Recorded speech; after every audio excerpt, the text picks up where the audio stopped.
Welcome to the Effortless English Show with the world's #1 English teacher, AJ Hogue, where AJ's more than 40 million students worldwide finally learn English once and for all, without the boring textbooks, classrooms, and grammar drills. Here's AJ with a quick piece to help you learn to speak fluent English effortlessly. Hi, I'm AJ Hogue, the author of Effortless English. Learn to speak English like a native, and the father of the effortless English system that trains you, that teaches you to speak confidently, to speak fluently, to speak English effortlessly, to think in English, so that you feel confident, you look confident, you are respected when you speak English. Because you train with my VIP program, you know you've got to commit and not quit. That's how you get the results. Commit at effortlessenglishclub.com, effortlessenglishclub.com. Join and commit. Get those results. effortlessenglishclub.com. Become part of the Effortless English family. effortlessenglishclub.com. Hello. Hope you all are doing well. I'm a little sick today. Got a cold. Don't usually get colds, but I've got a little one today. So, anyway, my energy might be a little lower than normal. Today we're talking about our book club, part 4 of How to Stop Worrying and Start Living by Dale Carnegie. Now there are lots of, part 4 is kind of long, so I'm going to do this one a little faster. I think there are 7 different techniques. So I'm just going to review the techniques. I'm not going to talk a lot about the stories in each chapter and all that stuff. We're just going to focus on each technique because that's a lot still, 7 techniques. So I'm just going to say the technique and then discuss it. Say the technique, discuss it, say the technique, discuss it. We won't worry about all the extra stuff in each chapter because this is kind of a large section. Of course, we are live. Today we're live on Facebook with lots of people saying hello as usual. Lots of Brazilians today on the weekend. But we also have Czech Republic, Uzbekistan, Ukraine, Kurdistan, Poland, Algeria, saying congrats on your babies. Thank you. All right, very good. Well, why don't we just get started, shall we? Excuse me. As usual, let's just jump in. And Diego, hey, in Italy, hello. Let's go ahead and just jump in and let's talk about these techniques. Then I'll come to the comments and questions as usual. All right. So this is section 4 of the book.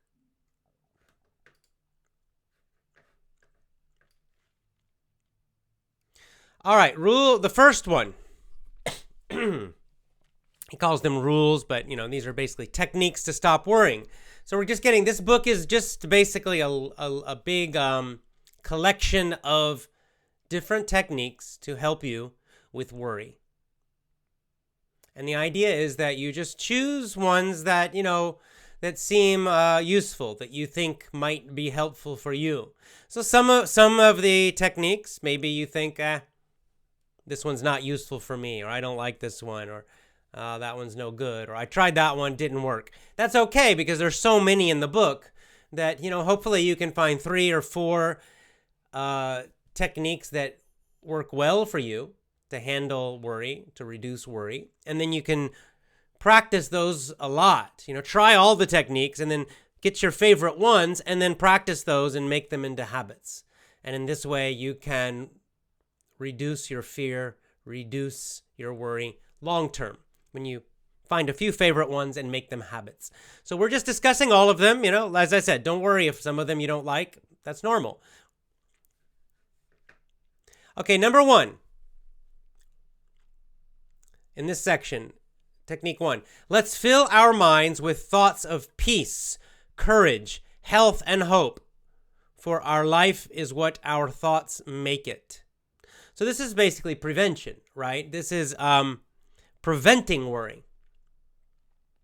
And what's the best way to prevent worry? The best way to prevent fear? all these negative thoughts, is to fill your mind as a habit.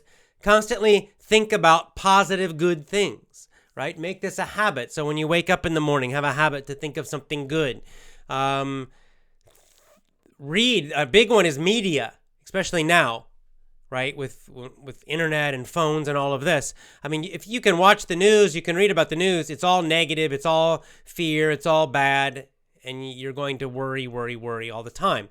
But you can instead focus on reading or watching or listening to positive things that make you feel happier, stronger. Hopefully this podcast is one of those things.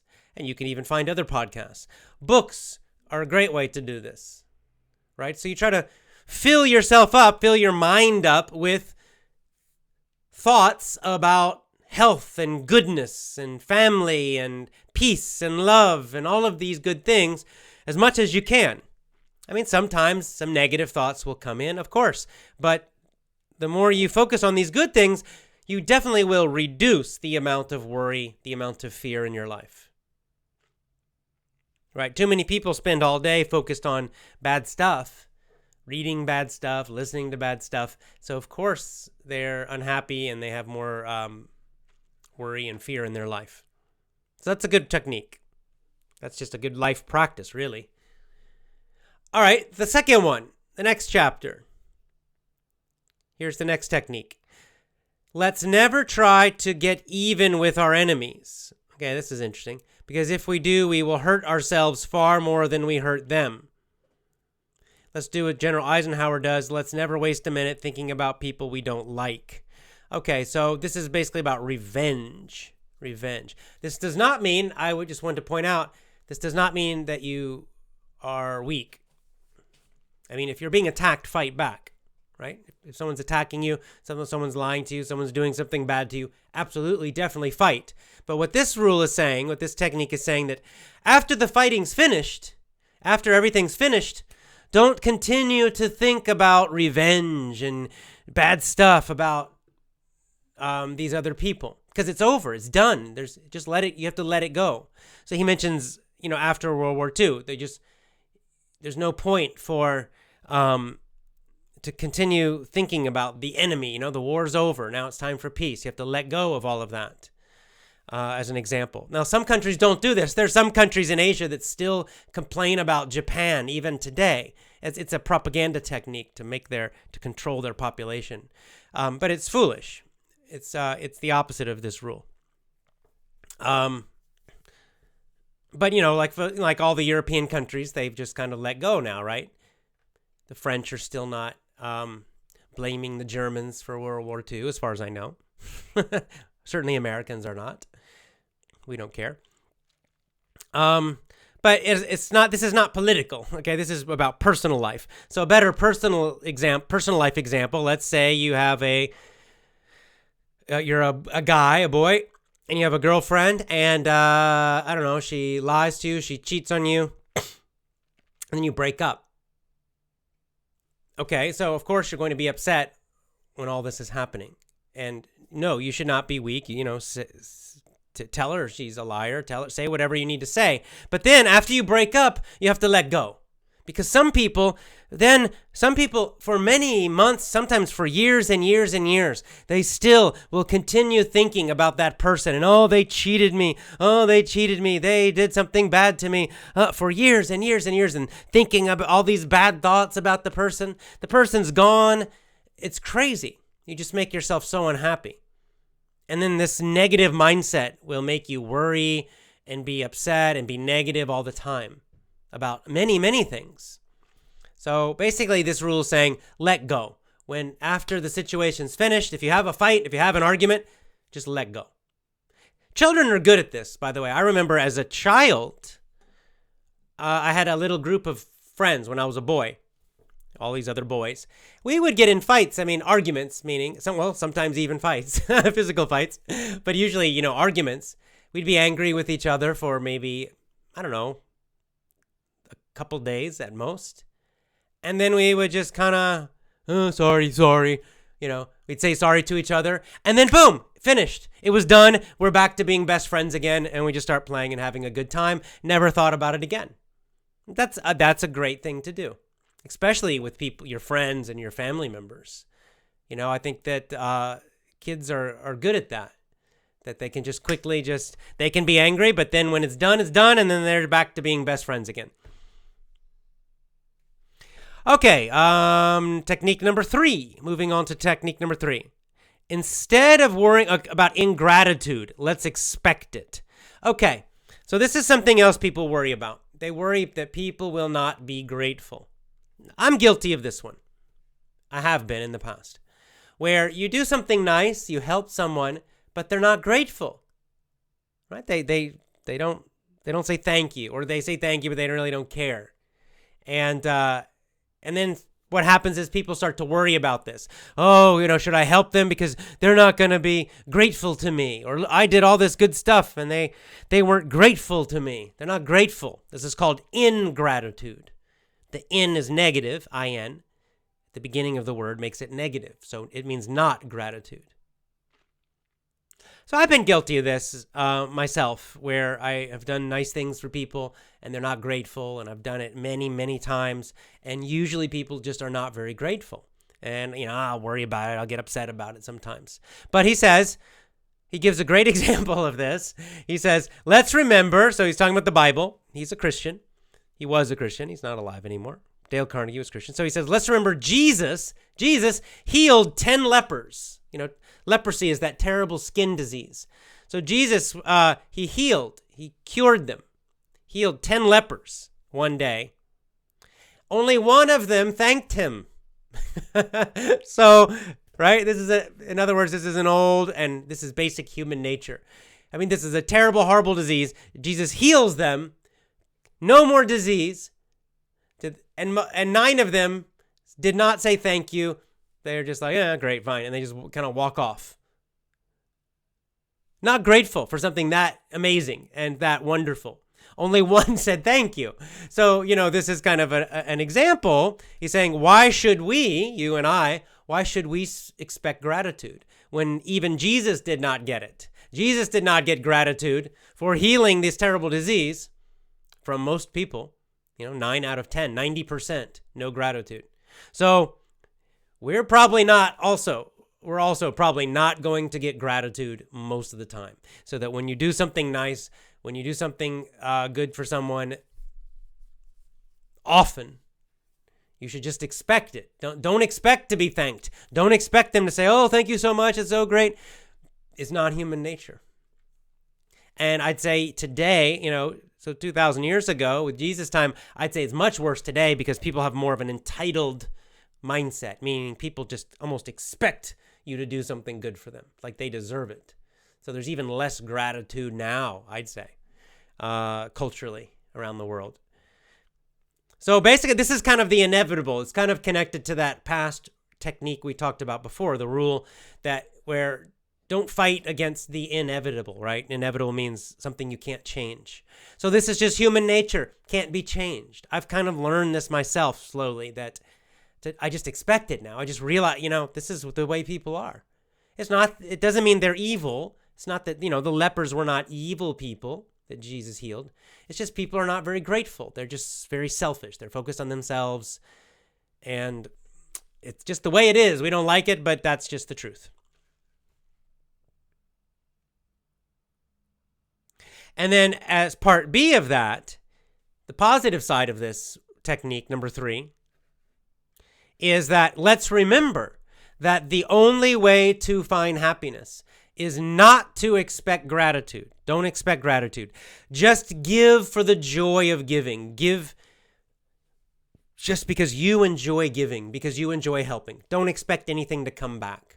I can't remember the exact words, but Mahatma Gandhi, in his biography, said something very similar.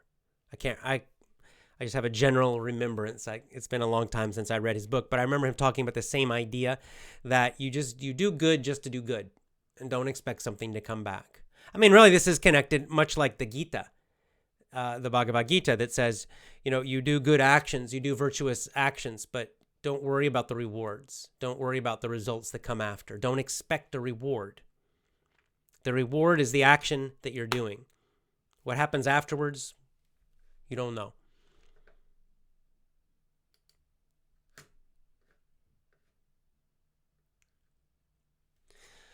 Okay. Next, moving on to the next technique. Now, this is really more of a saying than a technique, but count your blessings, not your troubles. So this next technique, count your blessings, not your troubles. Now, this is about creating gratitude in your own mind. It's kind of the opposite. So in the third technique, we learn most people are not grateful. In this technique, he's saying be grateful. Be grateful to God, basically, is what he's saying. Meaning that each day, you should think about all the good things in your life. And, some people make this a habit. Like they'll pray at the end of the day and they'll say, pray to God and they'll say, thank you for, and then they'll just try to think of all the things in their life that are good. Thank you for my mother and father. Thank you for the blue sky. Thank you for the food that I have to eat. Thank you that I'm healthy and alive. Thank you that, and you just try to think of everything you can, right? On and on and on for all the good things in your life, all the things you are grateful for. And as you do this, then the little problems, because we all have little problems. We all have complaints. We all have things we don't like. But when you focus on the when you focus on the gratitude, those things become smaller. You start to realize, okay, the problems are smaller. They're less important. Of course, usually we do the opposite, right? It's just easier. It's easier in our mind. Again, human nature, human psychology, we naturally, when something is uncomfortable, we focus on that. When something is a problem, we focus on that because it's causing us a problem. And we don't like it, and so we'll focus on it. But this is also a problem because it makes us become too negative, and then we focus too much on the problems, and they become very big in our mind, bigger than they really are. And then we forget all the great things. We forget all the wonderful things. There's so many wonderful things. You're on the internet now. You have electricity. You don't even think about this probably. I don't usually each day. That's a miracle. 500 years ago, nobody had this. Nobody had a refrigerator with electricity, with all their food. They didn't have huge grocery stores, just walk down, get anything they want anytime. They couldn't click a button on the internet and order something and it's at their house in a few days. They couldn't learn English from someone on the other side of the world.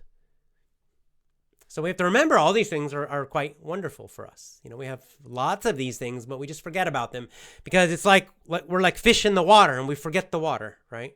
But we actually have a lot of very good things in our life. All of us have blessings. And we should each day, he's saying, count them, meaning list them, really think about them one by one. Oh, thank you for this. Thank you for this. Thank you for this. Thank you for this. And think of all those good things and make it a habit. And in this way, you will reduce your worries. You will reduce your complaints.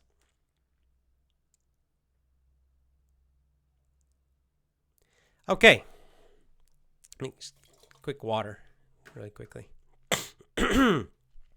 Sorry, got a little bit of a cold.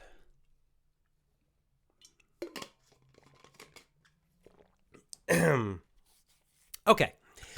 Next technique, number 5. Let's not imitate others. Let's find ourselves and be ourselves. Because envy is ignorance. Imitation is suicide. I mean, yes and no. I disagree with this a little bit, or we should at least discuss the details of this. There are times when imitation is actually very useful. But what he's saying is that too many people, what he's talking about is envy. He's talking about envy, right? This is where, especially you're watching the media and you see, oh, there's some famous person and they have all this money and they seem like their life is perfect. And then you feel, oh, I want their life. I want their life. I want to be like them. And then you feel bad. Then you start to worry because then you compare to your own life and oh man, my life's not so good. Or even more, I think more common is something like Facebook.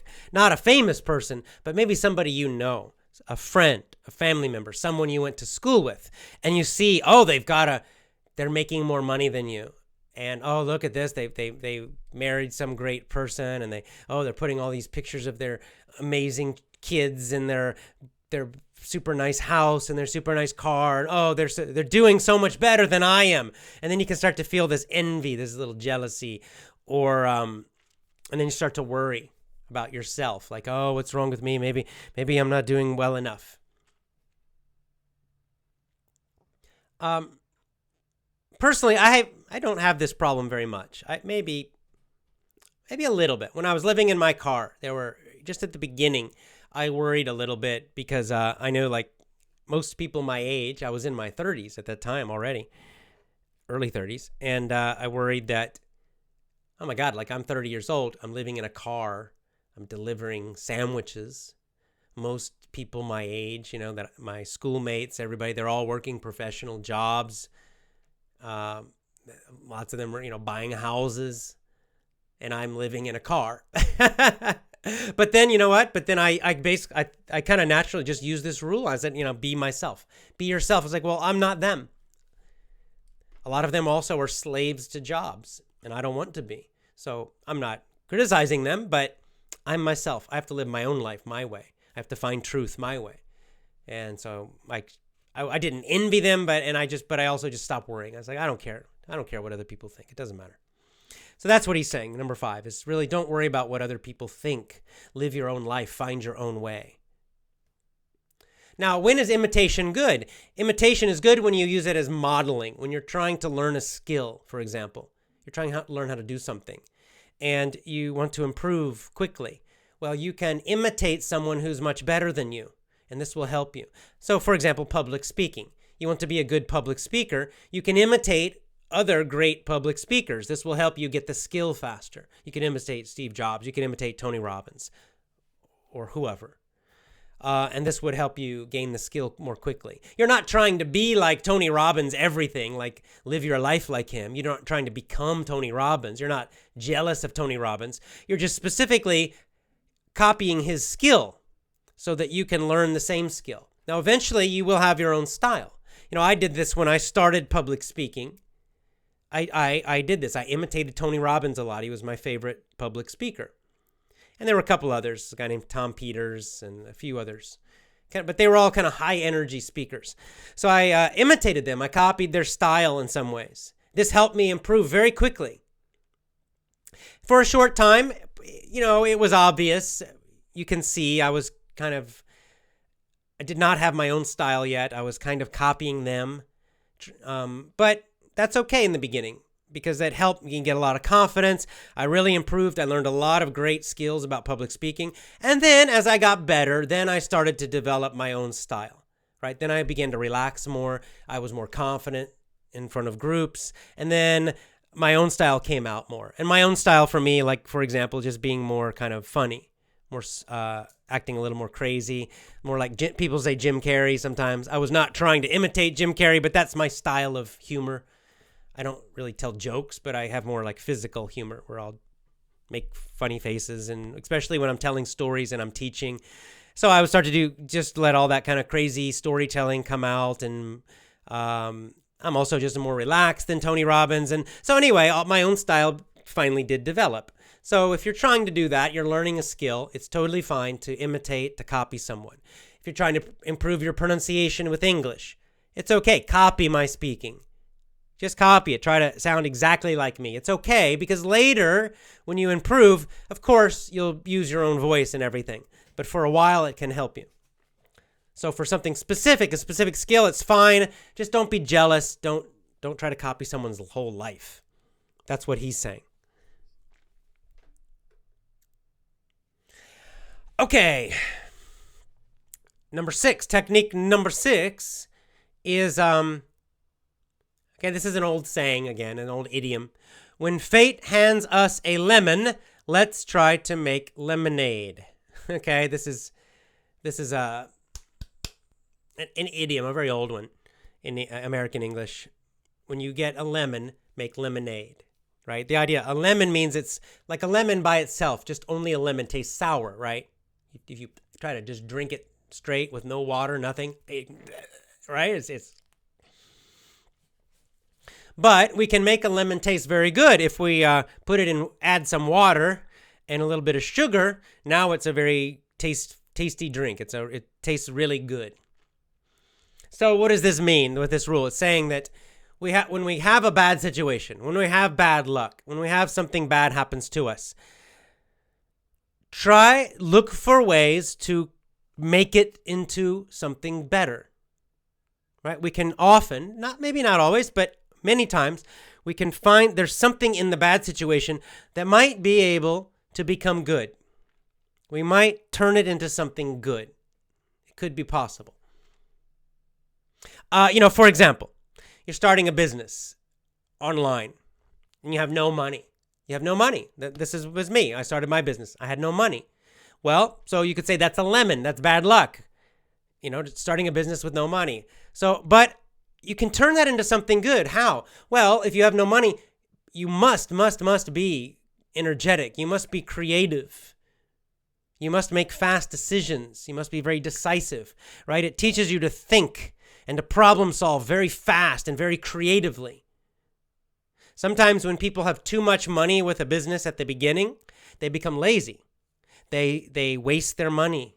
They just spend the money on stupid stuff, like they buy expensive furniture. They rent a very expensive office. They buy a lot of expensive equipment. And when a problem comes, they just try to solve it with money. And this creates some very bad habits for the business. It creates bad financial discipline. And later, this can hurt the business a lot. These people often go bankrupt. Their businesses fail. But if you start with no money, you number one, definitely you learn to be very creative. You learn to be very disciplined with money, right? To be very, very careful about spending. So you learn a lot of good habits when you start a business with no money, and that can help your business succeed later. So that's the idea. When you don't just cry and complain when something bad happens. Look for the opportunity. Look for something in the bad situation where you can turn it around a little bit, where you can use it for something good. The Marines say improvise, adapt, overcome, right? Improvise, adapt, overcome. It means take a situation and find a way to make it better.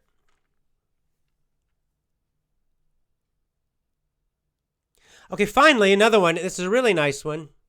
The last technique. And this one definitely works, by the way. And this is probably the most powerful one for today, I think. Personally, I think this is the most powerful.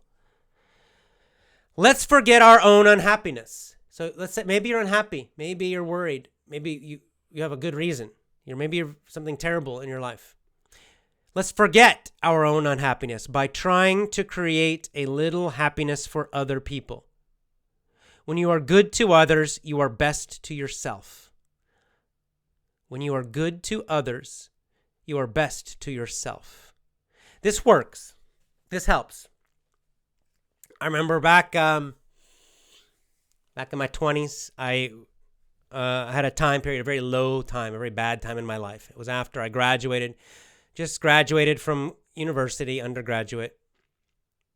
I was poor. In fact, I was in debt. I had no idea what I wanted to do. I had a job, but I just had lots of different jobs that paid almost no money. I hated them all. I didn't know what to do with my life. My girlfriend broke up with me. I was just lonely and miserable. Really, really unhappy, and just spending every day miserable and unhappy and worried and sad. And what I did is I went and I started to volunteer. Excuse me. Started to volunteer at a hospital, psychiatric hospital, right? Where people had mental problems. Because I thought, maybe I'll go back to school. I'll become a social worker, which I did eventually. But first I wasn't sure, so I wanted to volunteer in mental health. So I went there as a volunteer, and my job as a volunteer was very easy. Just talk to the people there, listen to them, talk about their problems, play games with them, just try to help them be a little happier. But what was interesting is it made me happier. Every time I would go there and spend a few hours there, I felt better. Number one, I realized, these people have much more serious problems than I. Some of them were, drug addicts or something, but mostly it was people like maybe they tried to commit suicide or they had some just horrible things happen in their life. So number one, I started to realize, oh man, AJ, your life is still pretty good, right? Started to count my blessings a little. But also just because I was helping them. Why? Because I was thinking about them and not myself. I stopped thinking about myself all the time. When you think about yourself all the time, you usually become unhappy. Okay? When you're just focused on yourself, me, that does not create happiness. When you focus on someone else or others, how can I help others? How can I help the community? How can I help my family? You'll be happier. This is, again, just kind of some human nature psychology. I think it's one of the nice things about human psychology, right? Some human psychology is maybe not so nice, but we have some weaknesses in our human nature, but we also have some good things. And this is one of the ones that's good, I think, that we actually become happier when we focus on others. And by focus on others, I mean focus on helping others, being good to other people, contributing. This makes us happy too, even when we're having a hard time in life. Whoever's writing Arabic here, you need to realize that this is an English channel and most people cannot read that. So please type in English. All right, that's it. Those are our 7 techniques for today. Let's go back to comments and questions time. I saw a few people wrote some very long comments while I was talking, but didn't read them. Let me go back now. Vladislav actually has, I just noticed he's got a good one because this is a technique I used. This is not a technique we just talked about, but it is a good technique for worry. And when we're talking about worry, it's really worry, depression, feeling terrible, having a hard time in your life, whatever. These techniques work for all those kind of hard situations in life. Okay. Vladislav says, when you travel for a long time, that's a way to distract from everyday routine, to reimagine your life, to make a mental cleaning, because you don't have time for trivia. Yes, I agree. This travel, especially like you said, long travel, that means like a month, 2 months, or even longer, can be very healing, mentally healing, therapeutic, because I also found this. Oh, he says, like me now traveling in Italy. Yeah, for sure it does. First of all, it breaks all your routine up. It gets you, again, instead of sitting around in your house thinking about yourself or your apartment, me, you're out in the world seeing new things, meeting new people constantly. Yes, travel can be a great way to overcome really hard times and worry and all this kind of stuff. All right, let me just back up.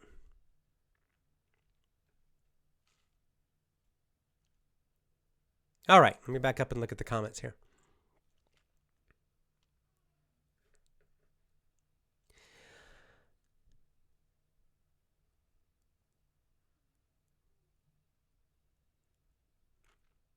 Okay, Rafa says, we can't forgive without the power of Holy Spirit. It's too hard to do on our own. If we're truly willing, God will enable us, but we must humble ourselves and cry out for help. It does work. Indeed. This is, again, an advantage of praying and meditation. As it sometimes these things are too difficult for us individually. But, so I agree with Rafa.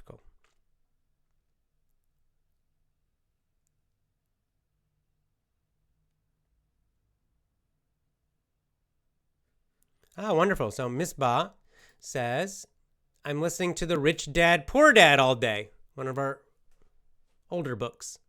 I want to start my own business, doing clothing and textile course for my own business for inspiration. God bless you. That's fantastic. Good. Go for it. Just do it. Do it. You'll be fine. Okay. Here's the big long one. This is Vladislav. Again, let me see if I can read all this. Wow. It's a big one. Okay, so just to follow up what Vladislav was saying. I'm traveling in Italy currently. It's a long trip lasting as much as 17 days. Great. 3 cities, Milan, Venice, and Florence. Now I'm in a bus going to Rome for the rest of my trip. I visit different museums and galleries. The problem is when you visit a famous big museum, you want to learn more. There are lots of pictures, sculptures, lots of long comments to them. In the beginning, you try to read carefully, but you might skip the text, kind of fast reading. At the end of visiting the museum, you feel exhausted. Yeah, your eyes are tired. You skip some comments. You just take photos. Yeah, it's hard. It's right. If you have an audio guide, there's the same issue. In the beginning, you listen carefully, then you get more and more tired. After visiting, you've forgotten most of the information. Yes. Do you have advice how to visit museums the optimal way? I don't have advice because I have the same problem. Here's the thing, like what you're talking about, you have to understand there's a difference between learning wide and deep, right? Wide and deep. And for this kind of experience, like to walk through a museum, like this happened to me in Athens, Greece. There's a big museum near the Parthenon. It's the same idea, right? It's like, centuries and centuries of ancient Greek history, and which I find very, very interesting. But it's just too much for all at once, right? You visit for a few hours and you're just, So that's wide learning. You're just being exposed to it. Of course, you're going to forget. So what you have to do is then let it just make you interested, right? For this kind of wide learning, it's more just to get your curiosity. And then what you need to do is follow up. So what you do remember, right? Maybe some things will kind of be in your memory more strongly that were especially interesting to you. Go find books about those topics. Like maybe, just like using my own example, like maybe, the Iliad and the Odyssey in that time period, like really, really early Greek history. Maybe that gets, so then I'll go and I'll buy the Iliad and the Odyssey and read them, and then read about the history and the archaeology connected to the Trojan War and all of this. And not the Trojan War, the war with Troy. But you get the idea, right? So you can pick different time periods. Like in Rome, you'll see the same in Rome. You don't even need to go to a museum, just walk around the city. And you just see these, the Colosseum, this, that, this. And it's overwhelming, right? Even just the Colosseum has so much history with the gladiators and everything. So like you might go to the Colosseum and then this is really interesting. Then you go find some books and read more about the gladiators and the games and all of that. But it's fun. This is I would say just be fun with it, enjoy it.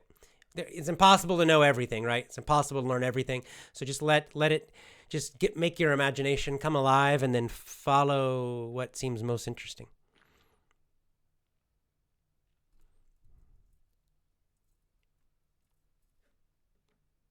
Okay, Alexei Sobolov says, unfortunately, in our modern, and hey, Alexei again, unfortunately, in our modern society, it's really hard to keep our mind positive because we are surrounded by hatred, envy, violence. Yeah, and this is the next part is the important part, especially from news and the internet. So we have to be careful as much as possible what we are listening to and watching. Therefore, the reading of books like Animal Farm and Brave New World is really primarily necessary for us and our children. Yes. 100% agree. That's why I'm choosing these books. That's why we will do Brave New World next. That's why I chose Animal Farm for our first book. And what's really interesting, think about this phrase, he said. We are surrounded by hatred, envy, and violence. A lot of us feel this, right? We're surrounded by it. But not really. We're not. Walk outside your door. Go walk outside your apartment or your door. Do you see a lot of hatred and violence? Unless you live in a war zone or a really bad crime area. For most of you, no. Like if I walk out here, there's no hatred, there's no envy, there's no violence around me. Not at all. It's all in our minds. And where does it come from? News, internet, media. It's virtual reality. We are living so much in this virtual reality of TV, movies, media, fake news, internet. And yes, the media is full of hatred. The media is full of envy. The media is full of violence. Why? That's what they focus on. They go around the world and they find the few little things and they focus on that. They'll focus on one bad thing that happens in a country. And then they'll put it on the news constantly. And then everybody thinks, oh my God, that country is full of violence and death. But it's just one thing happened.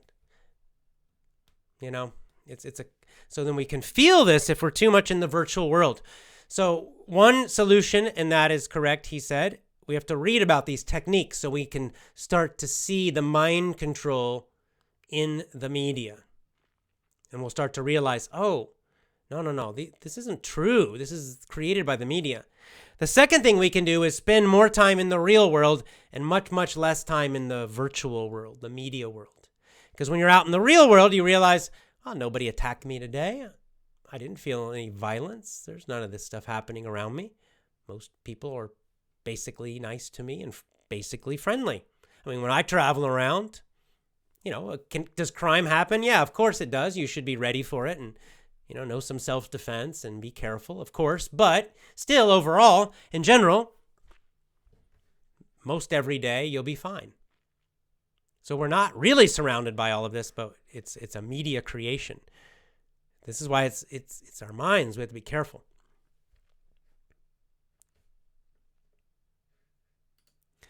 Valdenizio asks, talking about imitation. Studying English, people sometimes ask me to imitate native English accents. Is that a good idea? Yeah, it's a good idea. Yeah, go ahead, do it. It's fine. Imitate an American accent, imitate a British accent, whichever you prefer, or Australian, whatever. It's a good way to improve your pronunciation. In fact, it's the best way. So certainly do it. Yes.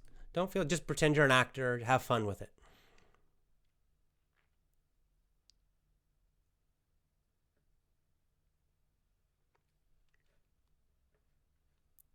Okay. This is Michelet. Says, I'd like to be able to imitate Tony Robbins. He's so energetic. Yeah, he is. But he speaks so fast with such casual language. True. That after only 75% of your powerful English lessons, he's always too difficult to understand. But I continue to listen and to read. That's okay. This is common. He's a very fast speaker.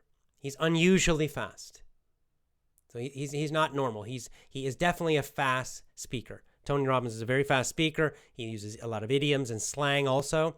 So if you can't understand him completely, just don't worry about it. If you can't imitate him completely, it's totally fine because he is very, very, very, very fast.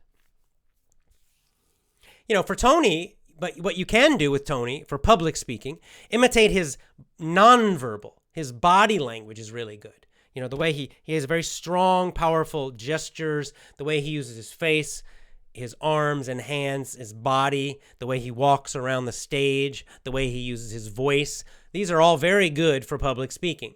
And you can copy that. You can imitate that, even if you need to speak more slowly. I don't speak as fast as Tony Robbins, obviously. So that's what I imitated. When I imitated Tony, when I was trying to improve public speaking, I imitated mostly his nonverbal skills. My speaking speed, I did not imitate his speaking speed. It's too fast. I don't like it. I'm from the South in the United States. I just have a more natural, slower speed of speaking. Hello from India. Thank you. Okay, Lisa or Eliza, you have to tell me how to pronounce your name. But anyway, welcome back. If something bad happens to me, I ask the first what it wants to teach me. See, this is an example of using the technique, trying to find something good in there. What can I learn from this? And often there's something to learn. If I know that I have developed again, then I can forgive myself and others more easily. That makes me free. Then I spend my energy for learning and not anger. I try to make things better for myself and others. Yep, so using several techniques she's describing there, really putting a couple of them together, helping others, letting go and forgiving, and trying to learn from these tough situations. We're often tested, we're often challenged, and we can learn from that. We can become better people. In fact, that's the usual way we become better, meaning more virtuous, good people. It's not usually through good luck. It's through overcoming difficult things that we become stronger and wiser and better.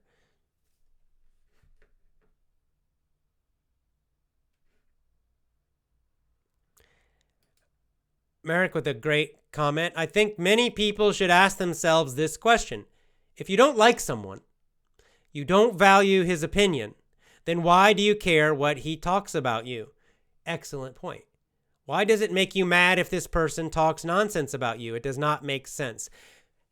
Exactly. So many people, and this is true especially on social media, they get so upset about criticism, about someone doesn't like you or says something bad about you or whatever, negative comments. But you don't even like them. Why do you care about them? They're nobody. They're just, my policy now is I just block and ban people on social media. If they're really negative and they're nasty, they're trolls, I just block, ban, gone. That's it. I'm not going to give them any more energy than that. Just gone. In my own life, like real life, this is not a problem for me anymore because I'm not around these people. If someone's negative, if someone doesn't like me, then I don't want to be around them. So I just eliminate them from my life. I just don't do anything around them. I don't have anything to do with them at all. They're gone. So the only people around me are people I like. So this is a good point. Muhammad Nadwan says, AJ, you are number one. Thank you.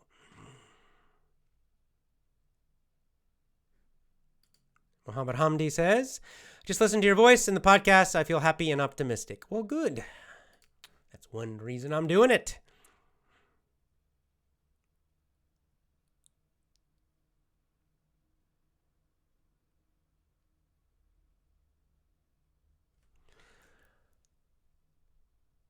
Okay, here's a good comment. Taha, and I'm sorry about the pronunciation. Taha Abed El Rahman. Hi, AJ. I do really miss this show. It's been a while since I joined. Well, welcome back. About Rule 7, yes. It is one of the essence in my life when I'm miserable. Miserable means very unhappy. Sometimes, or maybe cannot focus on my study, I directly pick up my phone to call one of my friends to make sure they're okay with their life and everything. See, it's so simple, right? You're feeling bad, pick up the phone, call someone. Call your grandmother, call your mom, call your brother or sister, call your friend. And you're, hey, how are you doing? And just listen to them and, make sure they're doing okay. And then you'll feel better. You will. It does work. It absolutely works. It's fantastic. It's very simple. And see, it can be very small like this. You don't have to, do some huge charity or go feed homeless people. You can, but you don't have to. It can be something very small like that. So simple, but it's powerful. It's good. He is asking how your family, Tomoe, and the babies. The babies are doing well. Baby has a cold also a little bit. Tomoe's fine. And other baby is still in the hospital, but recovering, getting stronger little by little.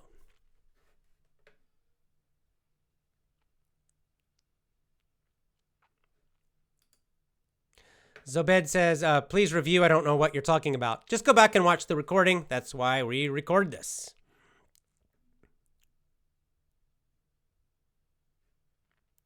Gloria Isabel Galvin. One thing I would like to be grateful is the fact to have a person like you to me has been very helpful for my English. Thank you so much. Oh, thank you, Gloria. Very nice. Thank you. I'm grateful too because we have our Effortless English supporters and fans and family and members are all, you can see so positive and makes me enjoy doing this. So thank you. Freddie Vargas also says, it's been a while. I really missed you. Welcome back. Thank you. You've got is it San Francisco or San Diego hat you have on in your picture? I can't quite see it. Let's see, make it bigger. Oh, I might be wrong. Looks kind of like a San Francisco baseball hat.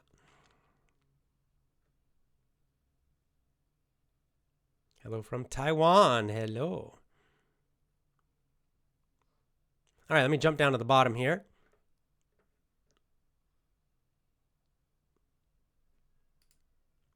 Santi Sankar Chowdhury says, "Hey AJ, you are my motivational guru."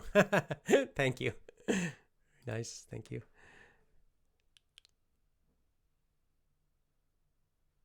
Yeah, Rafa again with a good comment. It's natural for people to forget to be grateful. It just is. This is just human nature. I've learned this myself. It just is. I don't like it. It's no fun, but it's just true. If we go around expecting gratitude, we are headed straight for a lot of headaches. Yes. I'll try to remember that leper, Jesus and the lepers, because that's a good thing to remember.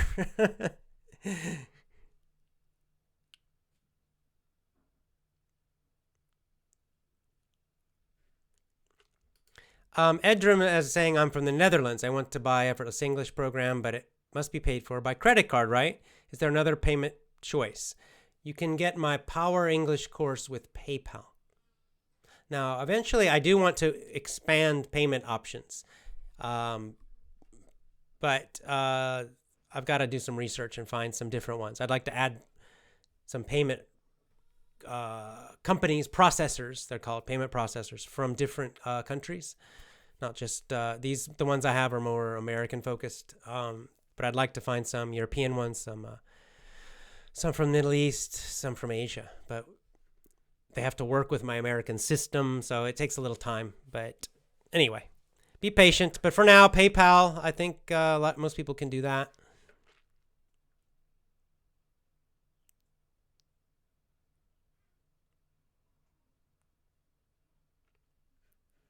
Okay, and Elena is saying, can you help me figure out which of your courses to start with? Power English, Pronunciation course, or VIP? Thank you. Generally, I recommend Power English is a good one to start with. It's kind of a middle intermediate level, so Power English would be a good one as a starting. Most people start with that. If you're a little more advanced, you feel you're a little more advanced, like a little higher intermediate, VIP.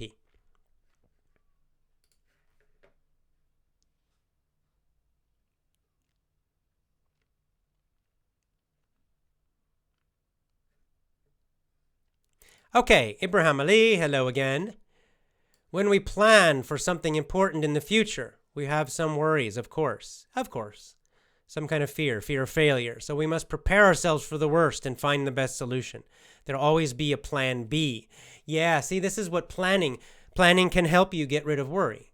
Because when you plan, you also plan for, you don't just plan and you expect everything will be perfect, right?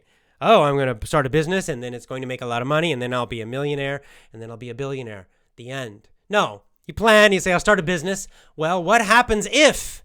Then you have to plan for all the possible problems. Start thinking of the problems. What happens if, we're not selling? What happens if this doesn't happen? What happens if we have bad luck? What happens if this? And you start making plans for all the bad stuff that can happen. And then think, how will you adapt? What changes will you make? How will you change your plan to deal with other problems? And this is good planning. That's not worry. That's planning. It's like playing chess and you're trying to think ahead several moves and you're trying to, what will the other person do, right? And you're making all these plans. This will help you prepare so when bad stuff happens, problems always happen. You're ready, right? You don't expect everything to work perfectly. It never does in life. Right? Nothing in sports, right? Any sport, the teams, they do the same thing. They prepare for lots of different possibilities. Right? They know the other team might do this, they might do this, they might do this. They're ready to change the plans. In American football, the best teams are good at changing their plan in the middle of the game. Because sometimes both teams, they have a plan. They start the game. Something happens, and maybe the plan's not working. So for the first half of the game, the plan is failing. And so the good teams, the really great coaches, they will make a change quickly. They're ready for the failure. So they say, okay, this is not working. We have to try something else. And they change their plan and they do something else. And then this is how they win more.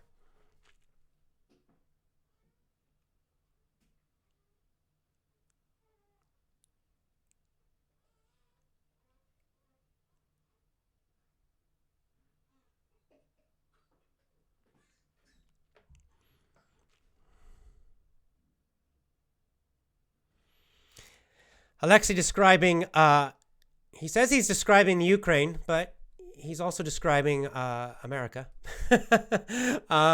In my country, Ukraine, 80 to 90% of the population are watching this fake and bullshit TV news. America is exactly the same. And even worse, things are happening. They are ready to insult other citizens who don't agree with them. Same in America. Just because of what they hear from TV, what they're telling from TV. Does it make sense to persuade them to avoid watching TV? You can try. I mean, I tried to do this. Or is it too late to bring them back to the real world? A lot of them cannot be reached. Aristotle even said this, that some people you can't change their mind. Some people, it's impossible. So don't waste time with them. Now, here's the good news. Change happens in life. It's actually about a top 10 or 20% of people in a country, in a society, in a group. They will make the change and everyone else just follows. So you don't have to change everybody's mind. You really just need to change that 10%.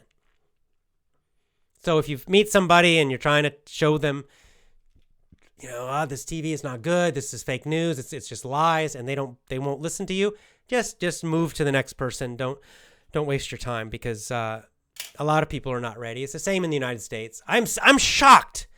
It just shocks me that there are still people, maybe millions of people, that still watch CNN and they believe it. I can't understand it. They are such obvious liars. We know so many examples of them lying and lying. Everything lying. The Iraq War, the first one. The Iraq War, the second one. Everything now. Everything. It's nothing but lies and propaganda. And still some people watch CNN and believe it. Why, I don't know. But I don't waste my time with them. Because obviously there's nothing you can do to change their mind. Because some people just, I don't know. This is a bad part of human nature. Some people just, they're kind of like robots. Like zombies.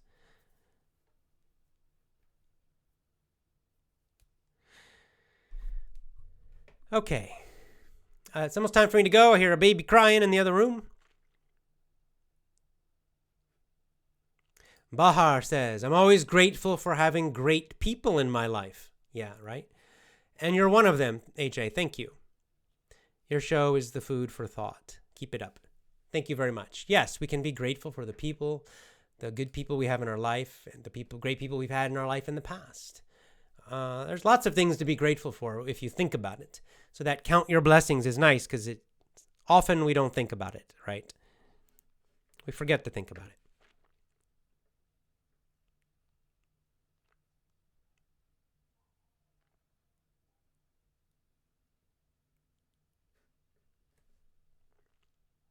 Elena, enjoy Power English. Yes.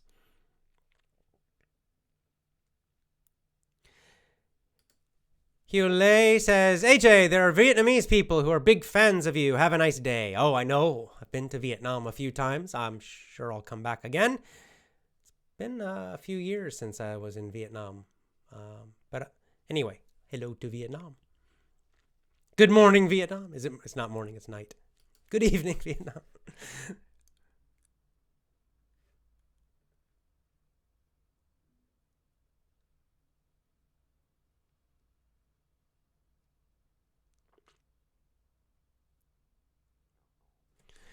Okay, just jump to the bottom here.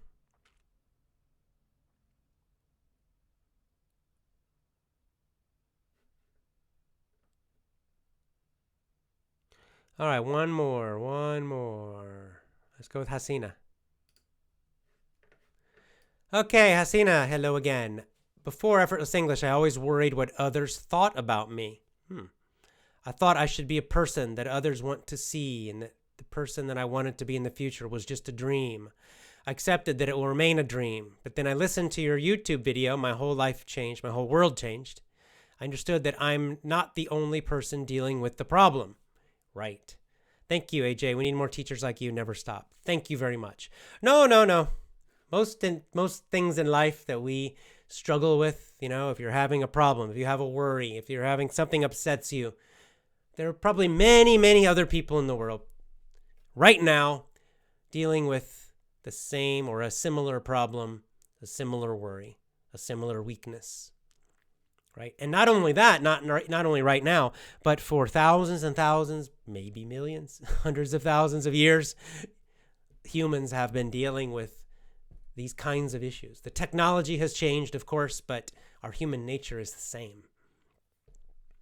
All right, well, thank you so much. I enjoyed this. I'm going to go rest now, and we'll be back again for another live show.